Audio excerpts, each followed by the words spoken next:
జగన్మోహన్ రెడ్డి సర్కార్ count down ప్రారంభమైన విషయం మనందరికీ తెలుసు. అంటే జగన్మోహన్ రెడ్డి గారి పతనానికి, ఆయన ప్రభుత్వ పతనానికి కౌంట్ డౌన్ ప్రారంభమైంది. ఇంకా సుమారుగా ఒక 60-65 రోజులు మాత్రమే మిగిలి ఉన్నటువంటి పరిస్థితి.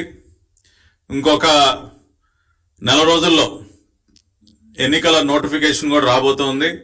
మరి ఏప్రిల్ మొదటి వారంలో కానీ రెండో వారంలో కానీ ఎన్నికలు జరగవచ్చన్న ఊహాగానాలు కూడా మనకి జోరుగా వినపడుతున్నాయి.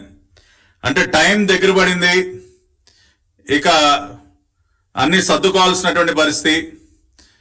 దీపం ఉండగానే ఇల్లు చక్కబెట్టుకోవాలన్న ఒక సామెత ఏదైతే ఉందో దానిని అక్షరాలు ఆచరిస్తా ఉన్నాడు ఇప్పుడు ఈ రాష్ట్ర ముఖ్యమంత్రి జగన్మోహన్ రెడ్డి. ఇక తనకి ఎక్కువ సమయం లేదు. మళ్ళీ ఈ జీవితంలో ఎలాగో ముఖ్యమంత్రి అయ్యే ఛాన్స్ నాకు ప్రజలు ఎవరు, కాబట్టి అవకాశం ఉన్నప్పుడే ఎంత వీలైతే అంత దోచుకుందా అన్న ఏకైక కాన్సెప్ట్, ఏకైక సిద్ధాంతంతో ముందుకు వెళుతా ఉన్నాడు.